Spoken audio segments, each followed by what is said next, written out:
muchas gracias por la presencia de todos esta mañana para escuchar este seminario de profesores que vamos a tener esta mañana con el profesor Julio Montero sobre el tema de los discursos del odio, y quiero agradeceros la presencia de cada uno de vosotros, también hacer notar que vamos aumentando el número de profesores de otras universidades, con lo cual esto le da una vivacidad a nuestro seminario de profesores, también no solo para la exposición y preguntas, sino también para luego la comida, el coloquio y poder intercambiar experiencias.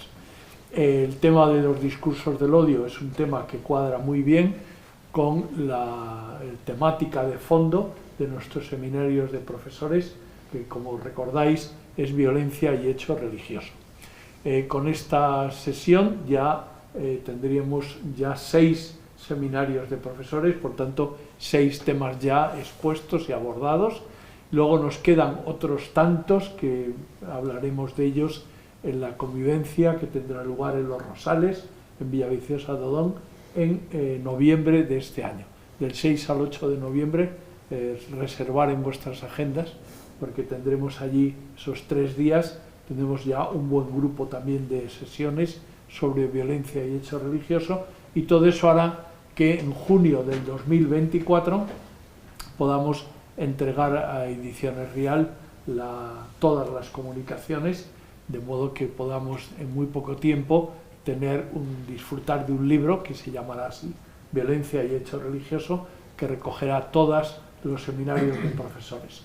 Creo que vale la pena escuchar hoy al profesor Montero, porque complementa con esta sesión de los discursos del odio, completa muy bien la sesión que tuvimos hace unos meses sobre la guerra civil y toda la cuestión de la persecución religiosa durante la Segunda República y la Guerra Civil Española. Sin más dilación, dejo la palabra al profesor Julio Montero.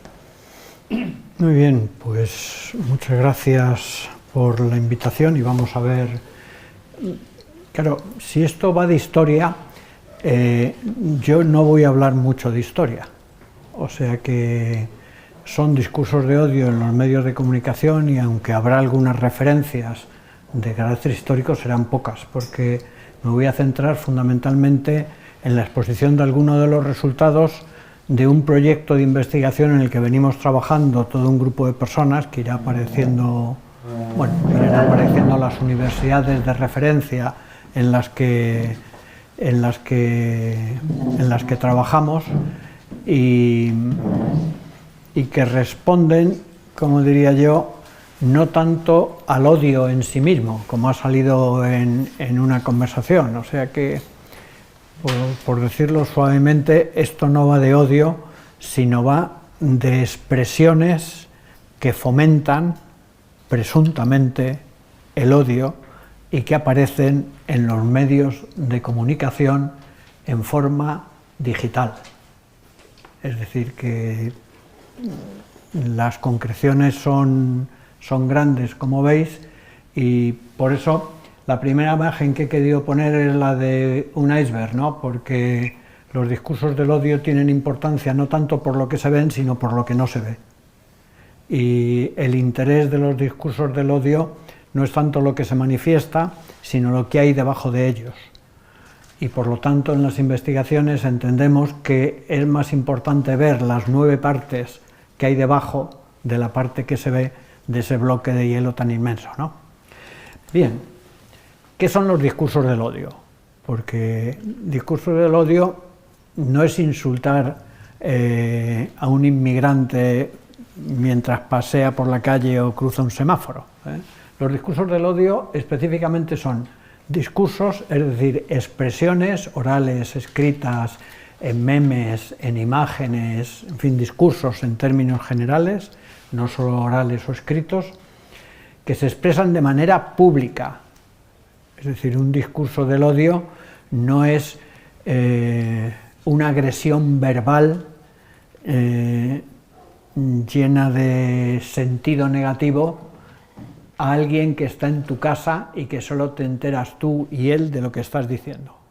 Es decir, los discursos del odio para que sean considerados tales, han de producirse en lo que habitualmente conocemos como la esfera pública, la esfera de las relaciones sociales. Son conscientes y son intencionales. Ya hablaremos un poco de esto también, porque algunos se han hecho, digamos, están tan metidos dentro de las formas culturales que a veces uno puede pensar que son formas inconscientes de hablar, que son formas habituales de hablar o de escribir, ¿no? Con contenidos despectivos dirigidos a miembros de un grupo por formar parte de este grupo. Es decir, que si yo insulto a Vinicius, por poner un ejemplo, porque mete un gol a mi equipo, desde la grada del Estadio Santiago Bernabéu, o de otro campo, el espacio es público, la expresión es en el espacio público, pero no estoy insultando, aunque le llame negro a Vinicius, no es un discurso de odio, es un insulto porque ha metido un gol a mi equipo, no porque pertenezca a un grupo. ¿Queda claro? ¿Cómo se distingue eso? Pues ya veremos después que en la mayor parte de los casos es indistinguible, pero en fin, estos son problemas que tenemos después los investigadores. A lo que es preciso añadir que esa inclusión a veces se atribuye sin que los interesados lo deseen. Es decir, esto no depende de que uno quiera o no quiera ser.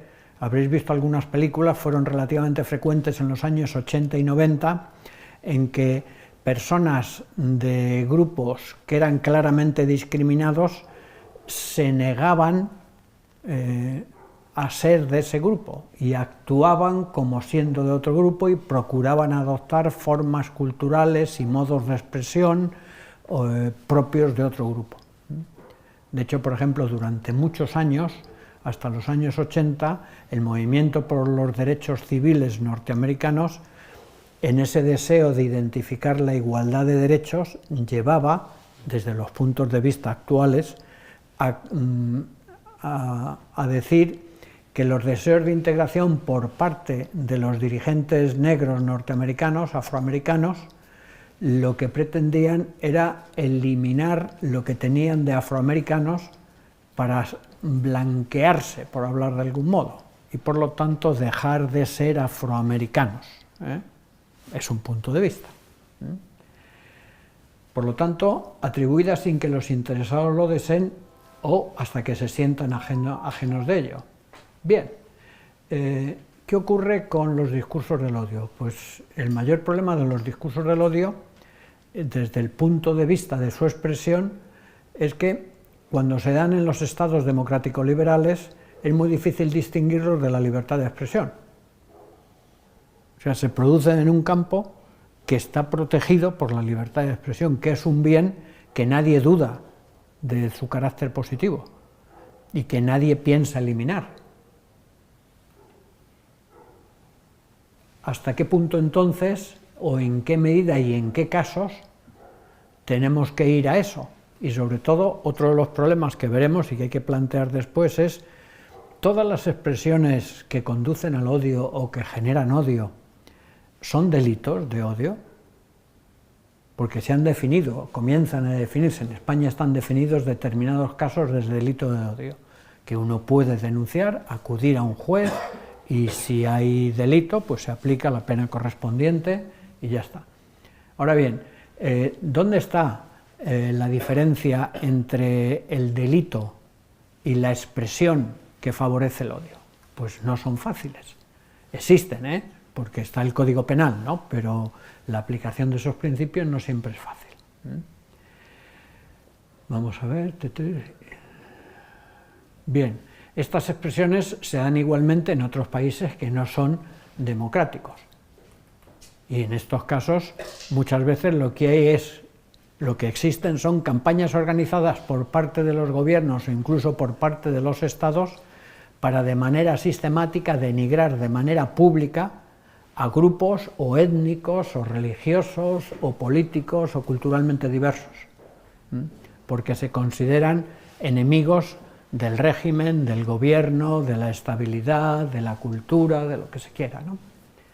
Bien, normalmente son discursos dominantes construidos sobre prejuicios y perjuicios, y sus efectos suelen ser entre radicales y fatales en este tipo, que esta es una gran diferencia.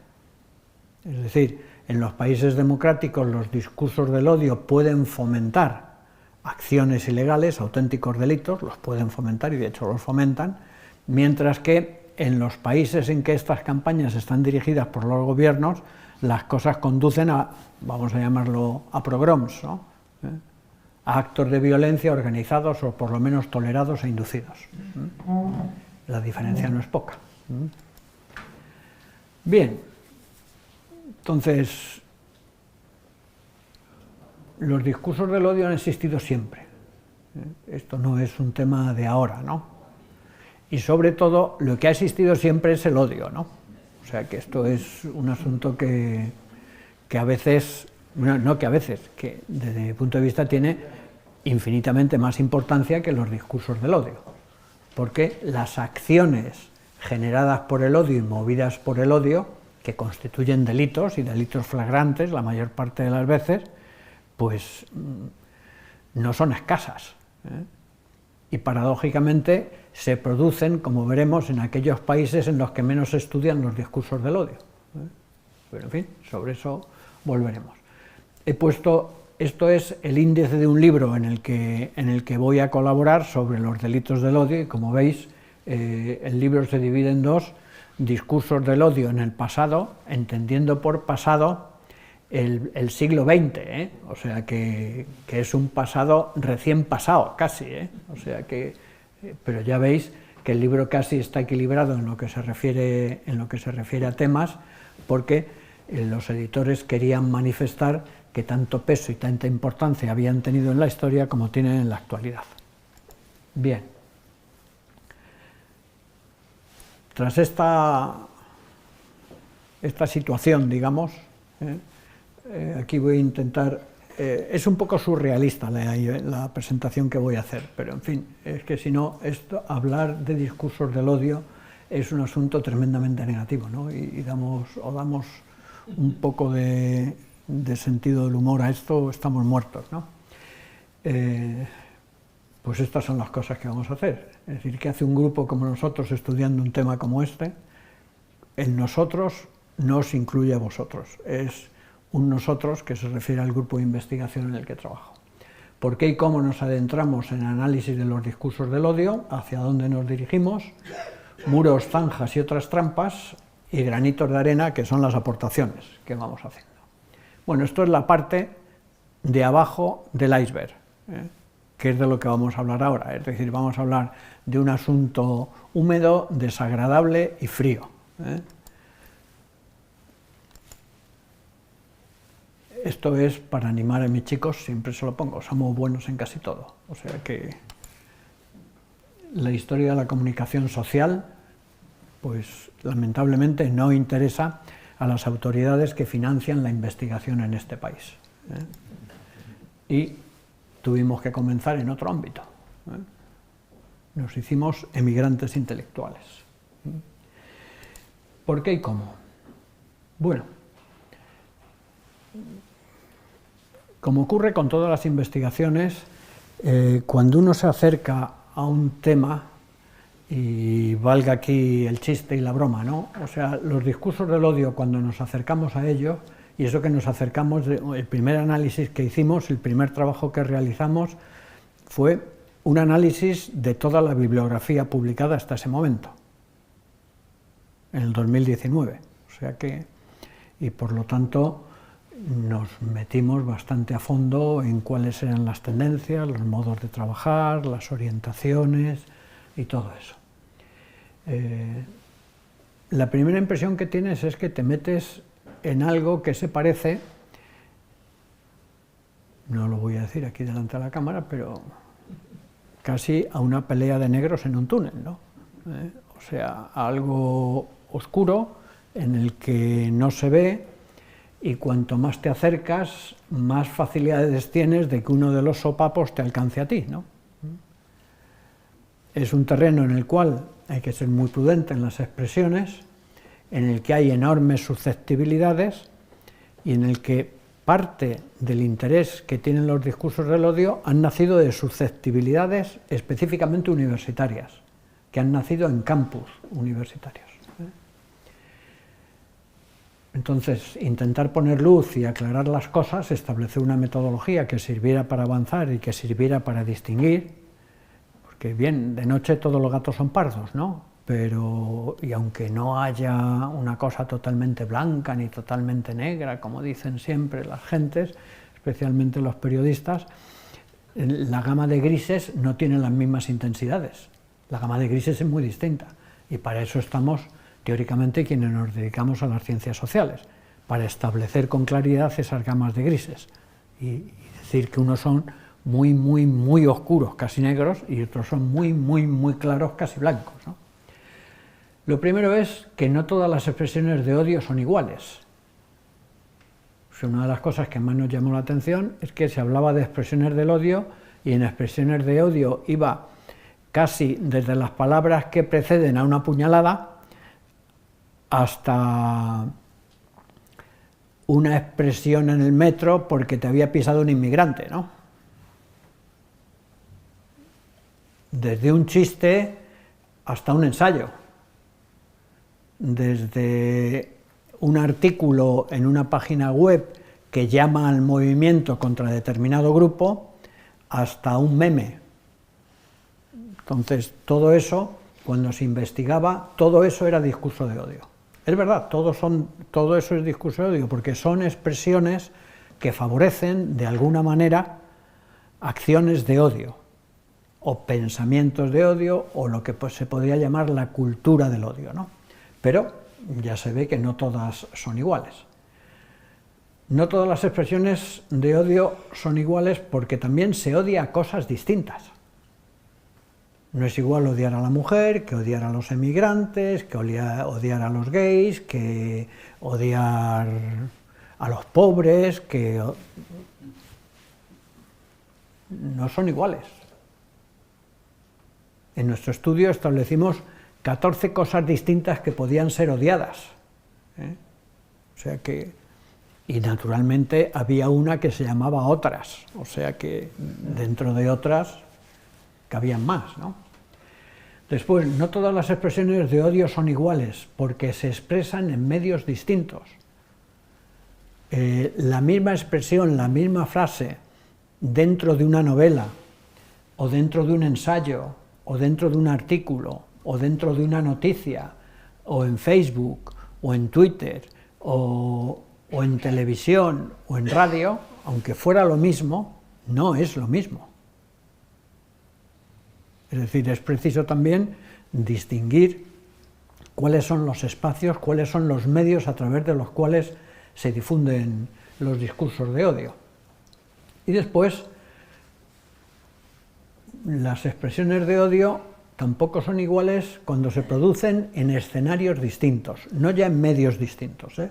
Cuando hablo de escenarios, no es igual que un cura en una iglesia emplee una expresión de odio, si se diera naturalmente, a que en un estadio de fútbol se coree a pues, Luis Enrique, tu padre es Amunique, por ejemplo, que fue uno de los cánticos del Bernabéu de los años 80, ¿no? No es lo mismo, los escenarios son distintos y por lo tanto las cosas funcionan de manera distinta. Y después hay una dimensión diacrónica en los discursos del odio, es decir, las mismas cosas dichas en una época y en otra, pues en unos casos era un chiste. Tú te coges ahora los chistes de Gila y no puedes poner ninguno. Porque todos contienen, la mayor parte de ellos contienen expresiones que son objetivamente, con nuestra mentalidad, son discursos de odio. No te digo, habría que suprimir todos los chistes de gitanos. O todos los chistes de andaluces, o todos los chistes de catalanes, es decir, todos los chistes que se refieran a atribuciones de defectos, a grupos sociales, regionales o lo que se quiera, todo desaparecería. Y eso ha formado parte de nuestra cultura. durante tiempo. Por lo tanto, a la hora de abordar el estudio de los discursos del odio, dijimos, bueno, aquí hay muchas cosas que distinguir, ¿no? Los discursos de odio, los trabajos académicos sobre discursos de odio, han seguido dos líneas básicas, en lo que se refiere a metodologías. La detección, vamos a llamarlo así, de odio, cuando hay odio, la detección de odio, odio no odio, digamos, la alternativa odio no odio, ¿cuál es? Nos parecía que son metodologías pobres. Y después la otra posibilidad es el estudio de los discursos del odio por especialidades, por tipos de odio. El racismo, el antifeminismo, el antimometanismo, el anticristianismo, todos los antis que se quieran, ¿no? Movimiento anti-gay, movimientos xenófobos, y sobre eso, en términos generales, hay una cantidad apreciable de bibliografía sobre cada uno de ellos. Nosotros pensamos que nuestro punto de vista tenía que ser otro, porque lo que queríamos era dar una impresión general de cómo son las expresiones del odio, en qué circunstancias se producen, y queríamos a la vez no perder profundidad. Y entonces se nos ocurrió que teníamos que meternos en algo que nos permitiera hacer distinciones que haríamos con mucha claridad los que nos dedicamos a ciencias sociales, presentar los problemas a los matemáticos, que se dedican sobre todo a Big Data, y que ellos nos hicieran como producto, no como único producto, no como único, pero como producto principal, vamos a llamarlo así, como objetivo de nuestro proyecto de investigación, tener un observatorio de odio. Bueno, pues entonces, lo que intentábamos era que hubiera una página web, que el diseño básico es este, vamos, su aspecto cambiará totalmente porque esta es, no sé si la versión beta o alfa, o en fin, de estas versiones que hablan los informáticos, que es provisional, pero en fin, como veis es una demo, y lo que queríamos es que se pudieran, todas estas variables a las que me he referido antes, se pudieran abordar. Es decir, no podíamos abordar con precisión el conjunto de los medios de comunicación, pero escogimos unas cuantas cabeceras que en el momento en que definimos las cosas constituían cerca del 75% del total de las entradas a los medios de comunicación online. Establecimos dos condiciones en nuestra muestra, y es que fueran títulos que tuvieran versión papel, y trabajaríamos, sin embargo, sobre la versión digital, y que el conjunto de las entradas a esos medios se acercara al 75%. En el momento en el que lo hicimos, el 2019, era así, y los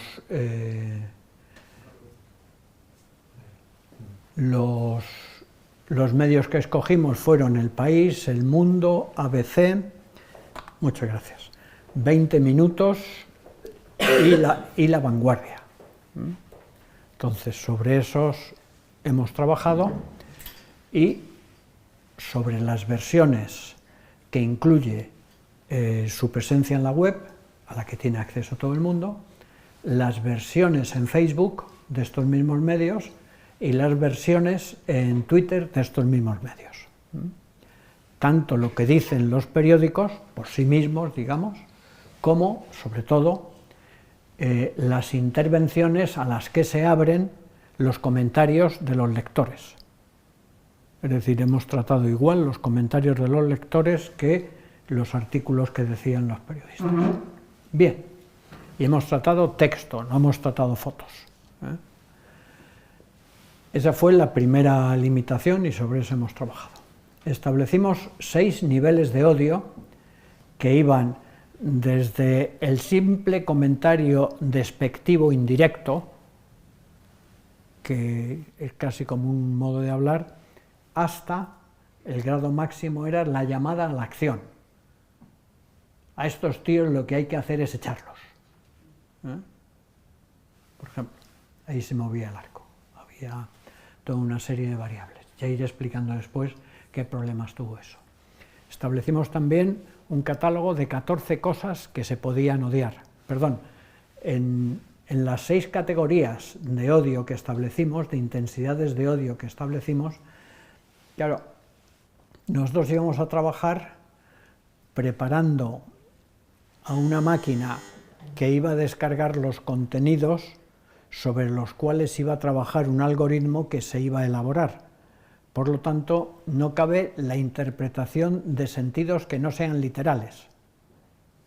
Es decir, los algoritmos son muy listos, pero no entienden la ironía. Entonces, los análisis se referían estrictamente a lo que de manera directa se decía. Solo introdujimos 2 tipos de variables. Uno era la presencia o no de humor en el comentario, que eso sí se podía hacer, es decir, tiene humor o no tiene, si no aparece, y la presencia de intensificadores o de disminuidores, vamos a llamarlo así, muy o menos, mucho o poco, básicamente, que sirvieran también para establecer más o menos. En eso estuvimos trabajando con un grupo de lingüistas que estaban en el equipo, los resultados están publicados y a disposición de todo el mundo, con la categorización, no es nada súper novedoso. Lo más interesante que nos llevó a meternos en ese lío fue intentar que cada categoría fuera como un cajón, no como una línea de una regla. O sea, no es que el odio 1 fuera la expresión mínima de algo que se daba igual en la expresión máxima, sino que cada una de las categorías constituyera un cajón en el que entraban todas las cosas que debían estar definidas para que entraran allí. Es más fácil entenderlo si...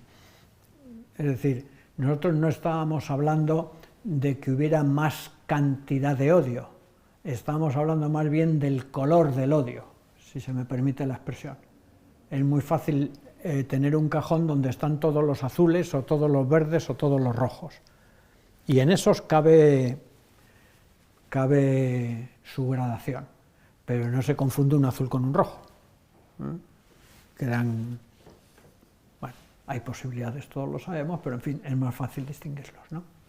Bien, eso por lo que se refiere a las intensidades. El segundo problema fue definir los tipos de odio. Hicimos una relación, viendo la bibliografía, eso no tuvo mayor problema. Los medios ya estaban, teníamos los medios y teníamos redes sociales. El problema fue, como veremos después, que Facebook cambia, igual que de cualquier periódico hay redes que permiten el scraper, que es bajarse los contenidos de manera automática, también se puede hacer de Twitter, no se puede hacer de Facebook, porque Facebook no lo permite, entonces lo puedes piratear. Nosotros no pirateamos, por supuesto, somos gente honrada, pero llegamos a un acuerdo con una empresa india que sí lo hacía y entonces pues lo bajó. Entonces, pero en fin, tenían sus problemas y los datos de Facebook no son tan completos como los otros y de hecho los hemos tratado de manera distinta, no los hemos metido dentro del mismo... O sea, tendrán un tratamiento distinto y sus resultados serán independientes, porque entendemos, no tenemos ninguna seguridad de que pueda haber, de cómo podemos hacerlos homogéneos, ¿no? Bien, con todas esas cosas, pues empezamos con 6 intensidades, se definieron, se distinguieron y tal, y llegamos, la primera prueba fue una prueba sencilla.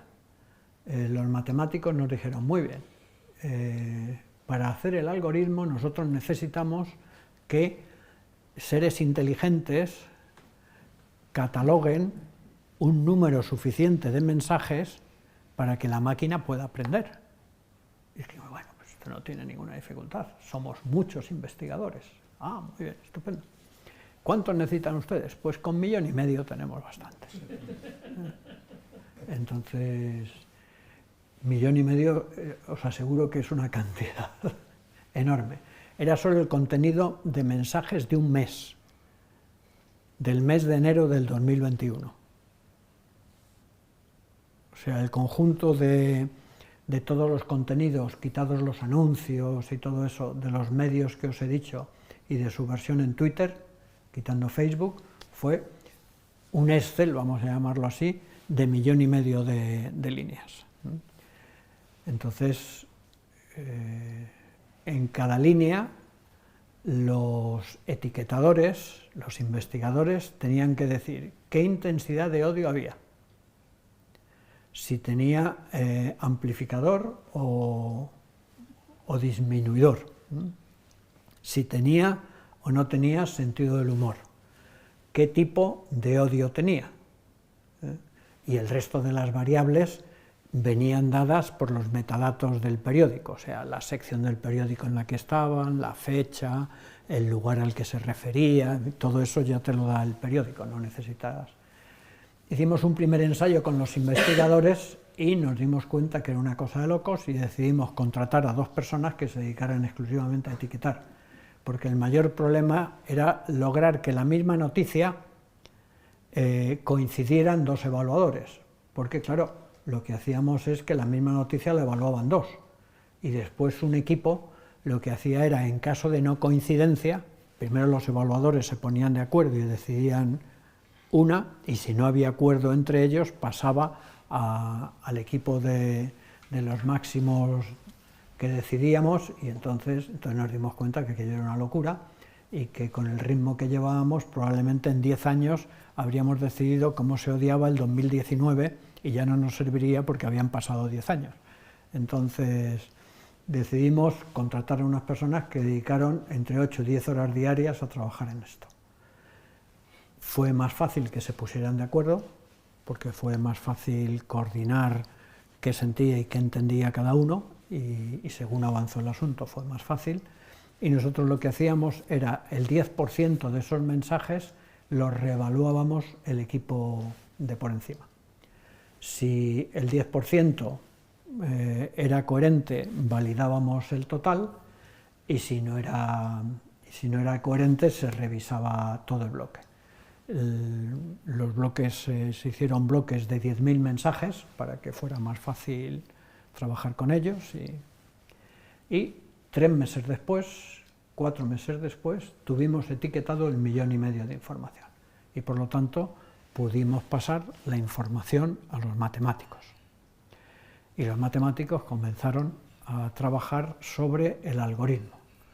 El algoritmo, lo fácil, salió bien, y relativamente pronto.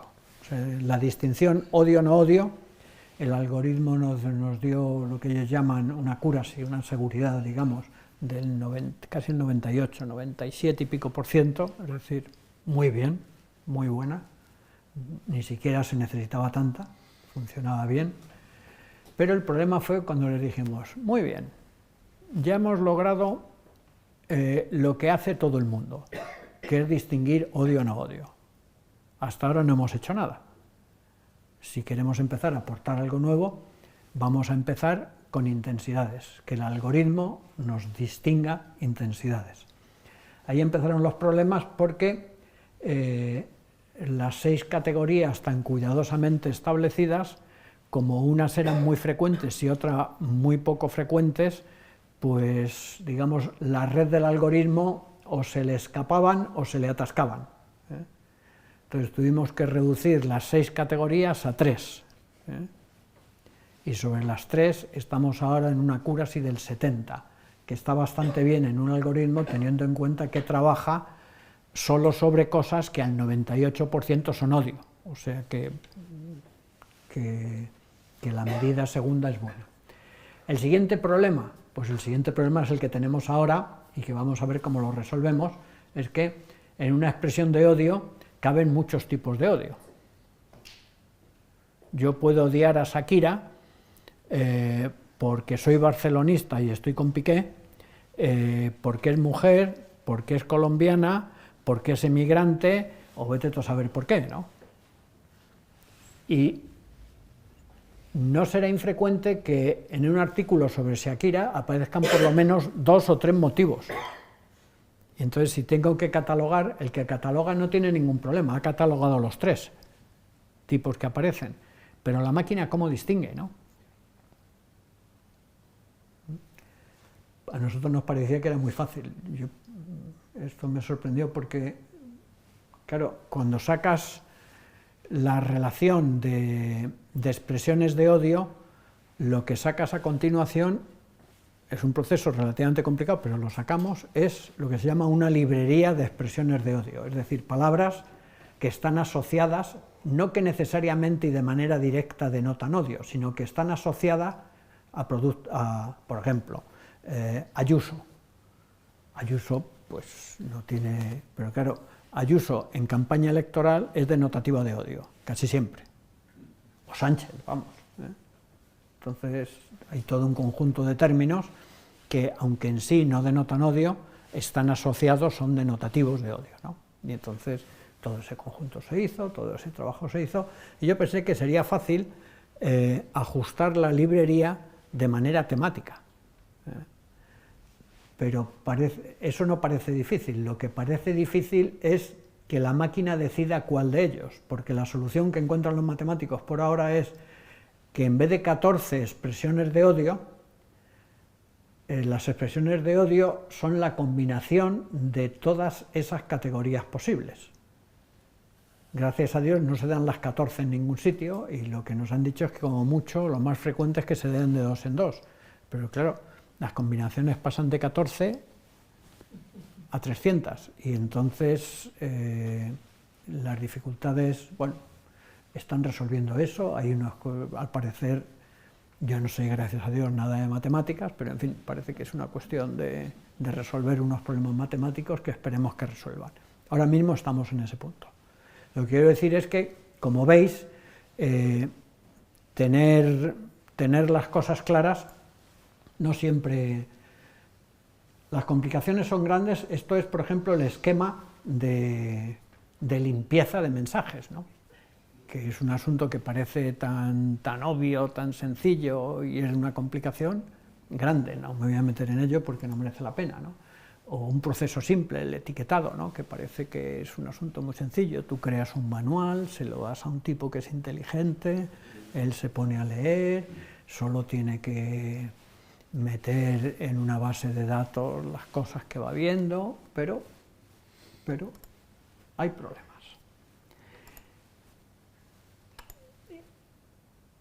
Bien, cosas que han ido saliendo a lo largo de este proceso. ¿Cómo vamos de hora? Para que yo me sitúe. 10 minutos. Vale, pues esto es la producción. Bueno, supongo que todos sabéis lo que es Web of Science. Web of Science es una base de datos de revistas científicas que se considera la más fiable. Entonces, cuando se hacen estudios bibliométricos sobre qué temas o sobre qué autores o sobre lo que sea, una de las bases más utilizadas, no la única, pero la más utilizada, es la Web of Science. Nosotros hemos trabajado sobre la Web of Science, porque tiene ya un sistema de tratamiento de sus propios datos que lo facilita mucho.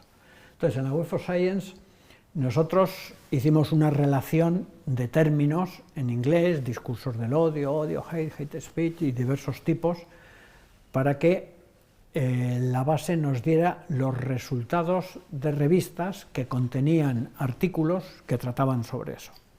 Y lo que aparecen aquí reflejado son los resultados año por año de esa petición. Es decir, los discursos del odio ya desde 1975 comienza a haber referencias en el mundo académico. Estoy hablando solo del mundo académico, y de estudios de académicos. Es decir, de esos escritos que cuando tienen mucha suerte logras que los lean 60. O sea que, entonces, como veis, hay un crecimiento muy espectacular a partir del 2010. Esta bajada es una bajada falsa porque corresponde al año 2019, que como hicimos el estudio en junio, los datos que aparecían en junio en realidad eran los de marzo, y por eso está tan bajo, no es porque haya bajado. El punto que tiene interés es el máximo, el que está arriba, porque se refiere al último año completo, que es el 2018. Como veis, es un asunto que en la academia interesa cada vez más. Dice, bueno, si este asunto interesa cada vez más, debe ser por algo, ¿no? Que esto fue lo que nos llevó a nosotros a interesarnos por el asunto, ¿no? Dice, bueno, pues esto preocupa cada vez más a los sabios. ¿Pero a los sabios de dónde? Pues, donde más, en Estados Unidos. Y donde más, con gran diferencia, en Estados Unidos, como veis. Y si tomamos el conjunto de los países de habla inglesa, Estados Unidos, Inglaterra, Australia y Canadá, el siguiente país que aparece en la clasificación somos nosotros, España. Pero denota que el tema es un tema de gran preocupación. Esos datos tan exagerados de aquí hay que matizarlos, porque la mayor parte de la producción en Web of Science está copada por norteamericanos y británicos, y por lo tanto es lógico que también estos datos estén copados por ellos. Pero, con todo y con eso, las diferencias son tan grandes que merece la pena tenerlo en cuenta, porque incluso se sale, digamos, de la línea normal de preponderancia de las publicaciones norteamericanas y británicas en Web of Science. Es decir, es un tema anglosajón, que coincide también con problemas que están vinculados al mundo norteamericano por su pasado inmigrante.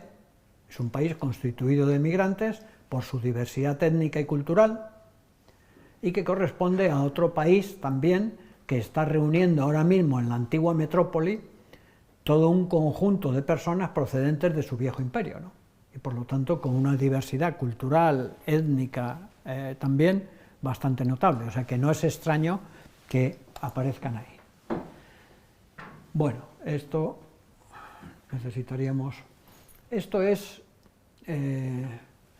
una vez que uno tiene todos los artículos en los que se habla sobre discursos del odio, todos los artículos tienen una línea en la que se ponen lo que se llaman las palabras claves, es decir, lo que el autor considera en ese artículo que son los términos de referencia. Y cualquiera que vaya buscando estudiar algo, yendo a las palabras clave en primer lugar, tiene un acceso más directo a aquello. Dije, bueno, pues vamos a ver, nosotros hemos escogido palabras referidas a odio.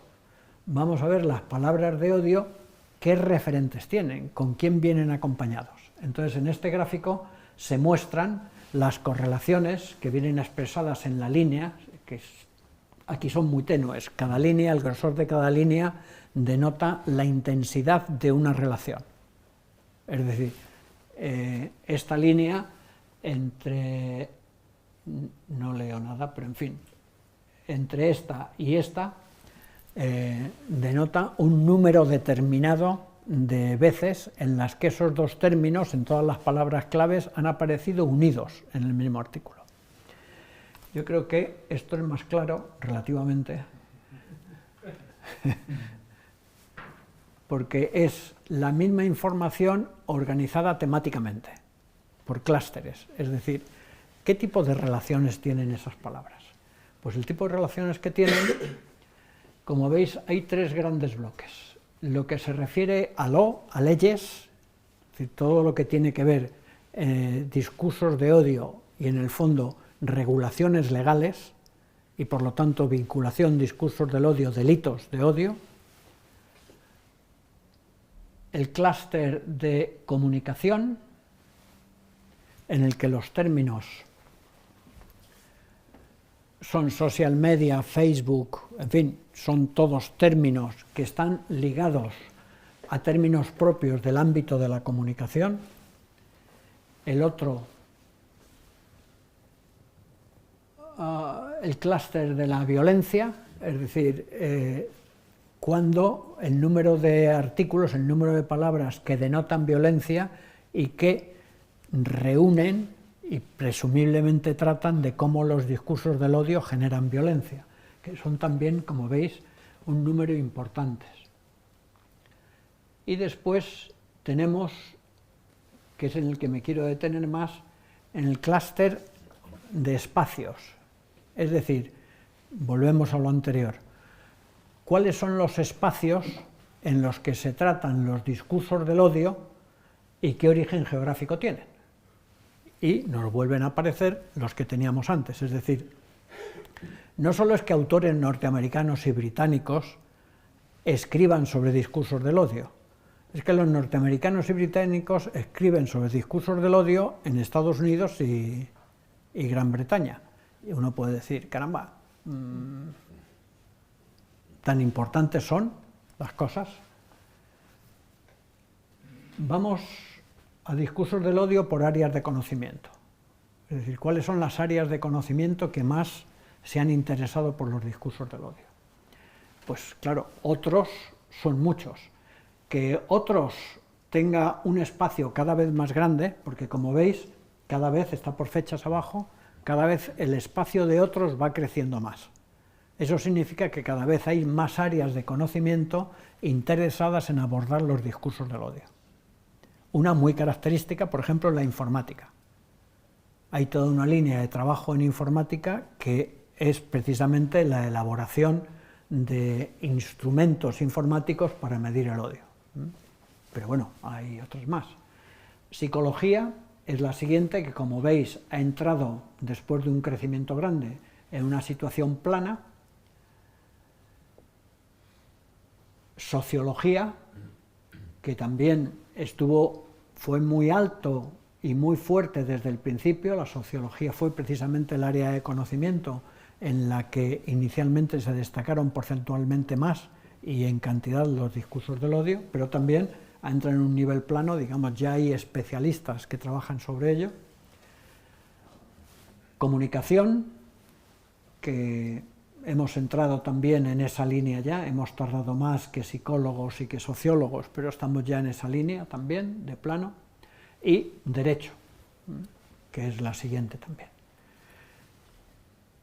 ¿Tiene coherencia? Sí, es lógico que sean la sociología, es lógico que sea la psicología, la dimensión personal, bueno, y lo que tiene y en psicología social, todas las implicaciones que tiene lo personal con lo social en los discursos del odio es un tema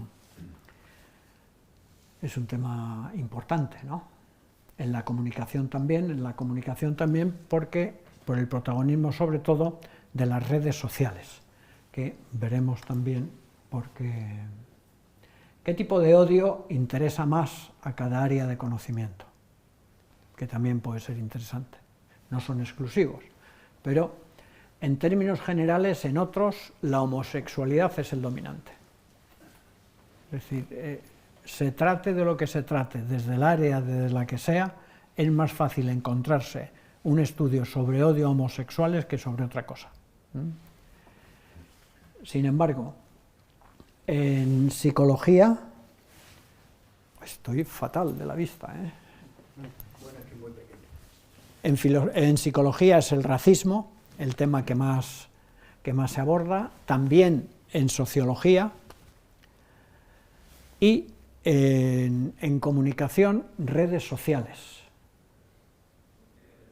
Yo creo que tiene su lógica porque el protagonismo de las redes sociales en la expansión de los discursos del odio cada vez se subraya más la correlación que hay. Y no sé si hay una correlación de causa-efecto, pero una correlación de crecimiento de los discursos de odio y una mayor presencia en redes sociales se da también. Puede estar relacionado perfectamente, sencillamente, con la importancia creciente de las redes sociales en la comunicación. Y por último, el odio, sin más, en lo que se refiere a gobernanza. Cuando abogados y juristas abordan los temas de discursos de odio, están pensando más en el delito de odio y por lo tanto en hate, solo en la expresión de odio que en otra cosa. Más conclusiones. Esto es un artículo relativamente reciente, es un estudio, es una tontería, pero es un estudio sobre memes en la última campaña electoral en las regionales de Madrid. Como veis, es una cosa súper pequeña.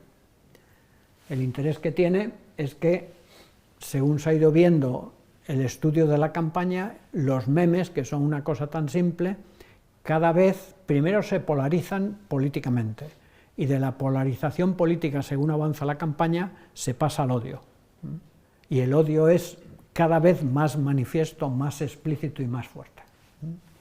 Y el anonimato fomenta las expresiones de odio y la responsabilidad o la autoría pública o casi la limitan. Es otro artículo también, aparecido recientemente, en el que este grupo de profesoras analizaron cómo habían disminuido los comentarios de odio en la prensa digital, pero no los comentarios de la gente, perdón, no lo que escribían los periodistas, sino los comentarios de la gente. Entonces establecieron dos relaciones de interés. Una primera, que es desde los medios de comunicación se favorece la participación, porque la participación, el que esa columna de gentes que entran sea cada vez más larga, hace que suban los precios de la publicidad. Y por lo tanto, el lograr temas polémicos que generen polémica tiene su traducción económica también. De todas maneras, la prensa se ha dado cuenta también que eso a la vez te puede desprestigiar y que la idea inicial que se tenía, aparte de eso que vieron los de la publicidad, de convertir en periodistas a los ciudadanos, para que también los ciudadanos manifestaran su opinión en los medios de comunicación de manera directa, se han dado cuenta pues que efectivamente no funciona y que aquello se había convertido en un teatro de insultos, ¿no? Y los propios medios, por guardar su prestigio, decidieron aplicar políticas de limpieza y que las expresiones que fueran brutalmente insultantes sencillamente se quitaban, no aparecían. Entonces, se observó, como sabéis, de manera paralela se ha ido produciendo un fenómeno en la prensa digital que es la lucha por conseguir que te des de alta y que te suscribas. Solo darte de alta, el hecho de darse de alta, aunque no se cobre, para que tengas alguna facilidad más y puedas ver más que la gente que no está de alta, redujo de manera muy sustancial los comentarios de odio. No hizo falta limpiar tanto, porque como el darse de alta implica que tu nombre aparece, o sea, no eres la bruja marrón, que pone una burrada, sino que eres Julio Montero. Pues claro, Julio Montero tiene que responder de lo que ha puesto allí. Ese hecho ha producido como resultado que se haya producido un bajón muy espectacular en el tono de los discursos de odio en la prensa digital. Y una conclusión. Mi impresión es, estamos hablando de discursos de odio, hemos hablado de dónde están los discursos de odio. En la correlación de palabras, una de las correlaciones primeras de palabras que aparece más frecuente, especialmente en los primeros años de los discursos del odio, son aquellas que vinculan el término campus o término relacionado con campus con los discursos del odio. Es decir, son estudios sobre campus norteamericanos y británicos, sobre todo norteamericanos. Es decir, los discursos del odio, su tratamiento académico, nació en ámbitos académicos, que es, si se me permite la expresión, el espacio o el escenario de los odios exquisitos. Porque en cualquiera de las universidades norteamericanas de las que estamos hablando, ningún alumno paga menos de $100.000 por la matrícula de un semestre. Es decir, estamos hablando de odio que sienten personas de un elevado nivel. No estamos hablando del odio en Brooklyn, ni en Somalia, ni en Sri Lanka. Estamos hablando de otra cosa. Y la impresión general, desde mi punto de vista, es que los académicos occidentales nos hemos centrado preferentemente en el análisis de las expresiones de odio que tenemos más cerca. Yo mismo estoy trabajando sobre prensa española. No tengo mis dudas de que eso sea lo más importante, si hablamos en términos de responsabilidad social de los investigadores, ¿no? En fin, puede argumentarse que el odio siempre es negativo, bien, pero yo creo que los sabios hemos de procurar ofrecer análisis que den alguna solución, ¿no? O que, no porque nosotros lo vayamos a solucionar, pero por lo menos ofrecer datos o posibilidades para que políticos o autoridades puedan poner en marcha políticas o podamos sugerir, la mayor parte de las veces a mí me parece que al menos narrativas alternativas, ¿no? Modos de decir alternativos, que no tiene que ver necesariamente con el lenguaje inclusivo o no inclusivo y todo eso, tiene que ver con las normas de respeto habituales que sean, pero son también enfoques argumentales, sobre todo, no son solo, ¿cómo diría yo?, no son solo expresiones, no es cambiar insultos por alabanzas, no es cambiar negro por afroamericano, no es cambiar negro por subsahariano, es cambiar argumentaciones, y la argumentación es qué necesidad tenemos, qué papel cumplen, cómo colaboran, es decir, hay que crear narrativas, en mi opinión, ¿no? A mí me parece que el olvido de esta responsabilidad para facilitar y promover soluciones eficaces, donde el odio cobra víctimas mortales a diario, pondría de manifiesto la banalidad, lo superfluo, a lo mejor, de nuestros estudios, ¿no? En concreto de los estudios del odio. De que ahora mismo metidos en este asunto, dices, a base de estudiar ese odio que estamos estudiando, a lo mejor estamos convirtiendo el odio en una banalidad o estamos dando una importancia excesiva a unas formas de odio que no son tan lesivas como otras que merecen una mayor atención, ¿no? O sea, que uno se pone a pensar en noticias del periódico y dices, hombre, poner una bomba un viernes en una mezquita, eso no es un discurso de odio, eso es un acto de odio. Dices, bueno, ¿estamos estudiando menos esas cosas? ¿Pensamos que por lo que dice un periódico se va...? Bueno, estas son cuestiones que a lo mejor sirven después para que hablemos, ¿no? Pero yo ya he terminado. Perfecto. Muy bien. Muchísimas gracias.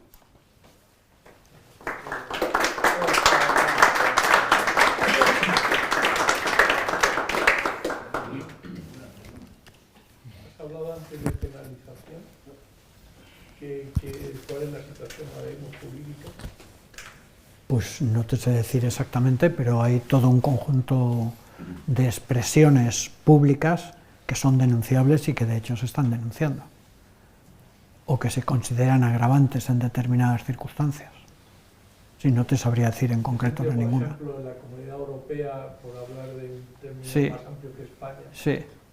¿qué tipo de se da mucho, se Se- denuncia mucho o se persigue mucho? Sí, ahora mismo los estudios y las puntualizaciones de carácter legal, me parece a mí que son más claras, son las referidas al antifeminismo o a formas de desprecio a la mujer.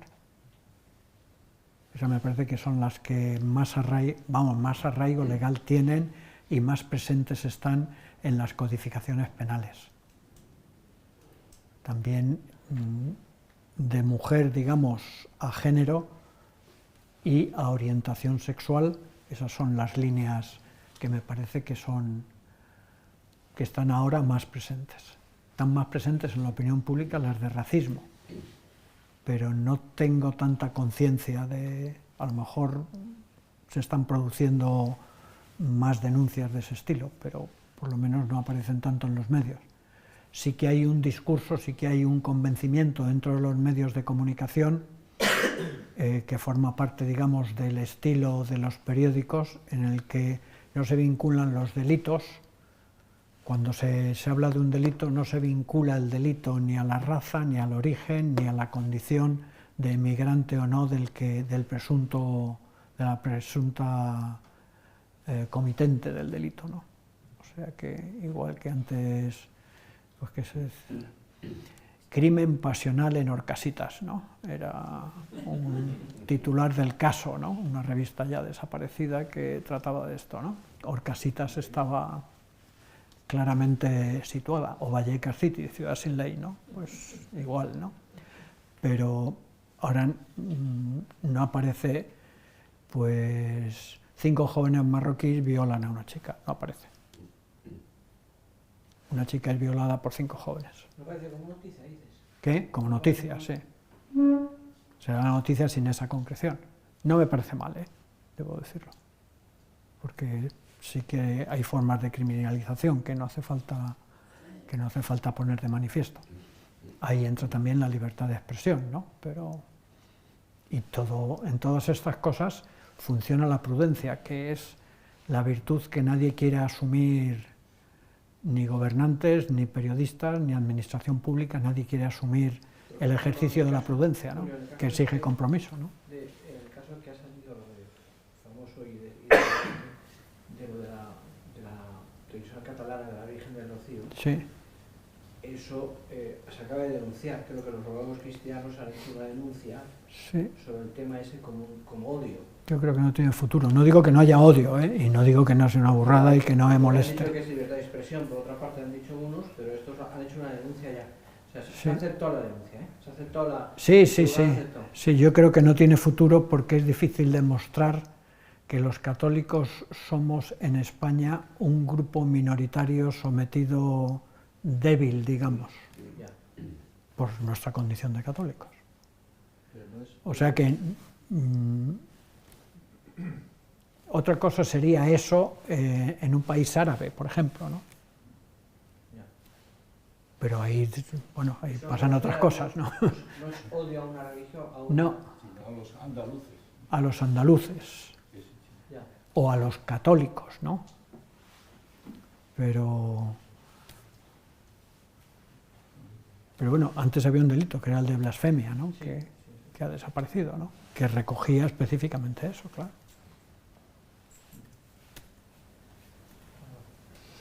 Julio, dos cosas. Sí, Una, en los análisis, y habéis encontrado, se encuentra también lo contrario. Es decir, yo siempre me llevo la cabeza con todo el odio, Sí. una cosa desde niño. Yo recuerdo de niño el caso de un ingeniero que mató ETA al comienzo de los 80, Ryan, y recuerdo muy vivamente cómo su mujer, después de la muerte, dijo: si yo no odio, mis hijos no odiarán. sí, Y es una expresión justamente contraria, es decir, sí, luchar contra el odio desde esa posición de esa persona, ¿no? Entonces, la primera pregunta es eso, si habéis encontrado discursos, o muchos o pocos, o en qué medida en relación de cantidad, con respecto a los discursos de odio, eso por un lado. Y luego, la segunda cuestión es qué papel juega el deporte, porque Sí. el deporte además, el otro día el Nápoles gana la Liga en Italia y se montan unos incidentes en Nápoles que acaban en enfrentamientos, Sí. es decir, o sea, y han ganado. Ayer el partido de Sevilla lo mismo, acaba el partido normal y yo me entero por la noche que había decir, o sea, ¿qué papel está jugando el deporte? Y mira que sabes que a mí mi afición por el fútbol es brutal, pero claro, yo es que alucino a veces de cómo se puede llegar a ese discurso del odio en un estadio de fútbol. Sí, yo creo que son... Cuando, perdona, y acabo, Sí. cuando llevas a tu hijo, como hace poco estuve en el Metropolitano, Sí. con Juanillo viendo un partido Sí. de fútbol y mi hijo ponía cara asustado ante cosas que escuchaba Sí. alrededor. Era un partido que la Leti no metió 3-0, que es que o sea, que tampoco iba a ningún lado, iban ganando, o sea, ¿me explico? Sí, vamos a ver, aquí... Vamos a ver, primero, hay narrativas pensadas para contrarrestar las expresiones y los discursos de odio. Por ahora, desde mi punto de vista, son de laboratorio. No quiero quitarle mérito porque alguien tiene que hacerlo, pero por ahora son de laboratorio, es decir, son personas que deciden, a la vista de una cosa negativa, buscar una narración que contrarresta los efectos negativos de eso. Frente a la visión negativa del inmigrante, cualquier narración real o de ficción que coloque a un inmigrante en posición positiva de ayuda a alguien de esa sociedad a la que acude, en términos generales. Ahí caben muchas narraciones. En mi opinión, por ahora, casi todas son artificiales. Es decir, se observan, es decir, cualquier serie de televisión que veamos ahora, es obvio que dos de los protagonistas buenos van a ser homosexuales. ¿Por qué? Pues porque forma parte de las contranarrativas oficiales, ¿no? Ya que el otro día estábamos viendo mi mujer y yo Charlotte, me parece, la serie esta nueva sobre Jorge el Loco, y los dos ayudantes del rey y de la reina son homosexuales y están liados y hacen un papel estupendo haciendo que se entiendan, ¿no? Dice, bueno, ya dudo yo que en el siglo finales del XVIII, principio del XIX, eso fuera así, ¿no? Como historiador, ¿no? Pero bueno, pero se escribe para nosotros, ¿no? No se escribe para los del siglo XIX, se escribe para nosotros. Y en todas las series de televisión, pues forma parte de lo entendible, son narrativas introducidas. Igual, tampoco hay que extrañarse de esto, porque siempre ha habido narrativas a favor de cosas, o sea que en la época de Franco pues salían los patriotas que nos salvaban, ¿no? Y en la época de la transición la gente que negociaba, y los primeros héroes son aquellos que lograban engañar a su mujer y ser infieles porque por fin habían roto el tabú de la sexualidad y no sé qué, ¿no? O sea que esto no es extraño tampoco, pero bueno, se produce. Por ahora, yo con los que me he encontrado en medios de comunicación, no en producciones diseñadas como son las series de televisión o las películas, ¿no? Que responden a un programa claro y organizado y que la productora no las va a hacer si no hay determinadas cosas, o sea que pues están esas, ¿no? O sea que a mí me parece que por ahora pocas y un poco artificiales. No quiero decir que no aparezcan, pero son pocas. Después fútbol y violencia. Vamos, fútbol, espectáculos de masas. El fútbol se ha convertido, eso está estudiado, desde los años 70 comenzaron los ingleses a hacer estudios de identidad y masculinidad asociados a la pertenencia, no necesariamente ser socio, pero en fin, sentirse parte de un club. Eso ha sido muy claro, por ejemplo, durante los años 80 y 90, la Real Sociedad era el lugar donde podían jugar todos menos españoles. O sea, no había ningún problema para que jugaran suizos, ningún problema, salvo españoles o gente que no fuera del País Vasco, ¿no? Porque constituía un elemento identitario para una zona fortísimamente independentista y Abertzale más en concreto, ¿no? O sea que Guipúzcoa, ¿no? Igual que el Bilbao de algún modo representaba el modo más señorial del nacionalismo vasco, igual que el Barça era más que un club, ¿no? Es decir, que todas estas identidades asociadas a clubes deportivos desde los años 70 han existido siempre, en la medida en que el fútbol ha ido tomando más presencia públicamente, están más extendidas y son más intensas, y producen elementos de identificación. Los elementos de identificación son predominantemente sentimentales, no son racionales, ¿no? O sea que incluso, es que gasta una broma Javier siempre, ¿no? Incluso los que somos del Madrid, que somos personas que somos del Madrid porque nos da igual quién gane, ¿no? Porque siempre ganamos, ¿no? O sea que, entonces, y no necesitamos explicar por qué somos del Madrid, ¿no? Porque pues Javier tiene que explicar que es del Valencia, porque él vivió en Valencia y todo eso. Los del Atleti, porque dicen que les gusta sufrir, los otros, o sea, los del Madrid no tienen necesidad de explicar por qué son del Madrid. Es la gente menos futbolera, menos identificada y la que deja de ir al fútbol cuando cuando el equipo juega mal y no gana, pues la gente no va, que es lo normal. Pero, ya fuera de bromas,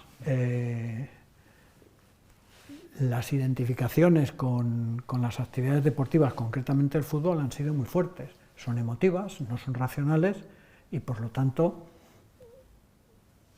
pues no son racionales, claro, es que eso es lo más... Porque lo racional, estamos en una época en la que no tiene tanto valor. O sea, que los de mi generación, los que ya tenemos 70 tacos, nos enseñaron a pensar las cosas, ¿no? O sea, que mi padre me decía, piénsatelo bien, ¿eh? No me decía no lo hagas, me decía, piénsatelo bien, porque la referencia era la racionalidad, pero ahora la referencia no es la racionalidad. Primero, porque un modo de identificación positivo, primero es ser víctima. O sea, que en la sociedad en la que estamos, la condición de víctima es una condición que tiene un cierto sentido positivo. Y esa consideración da prioridad porque es un sentirse, no es fruto de un análisis, ¿no? Da prioridad al sentimiento y a lo emotivo, ¿no? Que fomenta la publicidad, en fin, todo un montón de cosas. De todas maneras, hay que saber que la racionalidad, que es tan importante, no es la protagonista de la mayor parte de nuestras acciones más importantes. O sea, es decir, no nos casamos como consecuencia de una ecuación ni de un análisis de posibilidades. No, o sea, la mayor parte de las decisiones así que se toman están vinculadas con las emociones, con el mundo de las emociones. O sea, que tiene su protagonismo y no es malo. Ahora, el arrinconamiento, digamos, de la racionalidad de las cosas es que ahora mismo no tiene valor. O sea que cuando tú explicas a los estudiantes algo, la mayor parte de las alternativas que se ofrecen no son racionales. Es que yo pienso otra cosa, ¿no? En realidad lo que están diciendo es que ellos sienten otra cosa. Y son sinceros en eso, ¿no? Pero tenemos arrinconada la racionalidad. Entonces, claro, en los movimientos de masas, pues son las emociones las que mueven las cosas.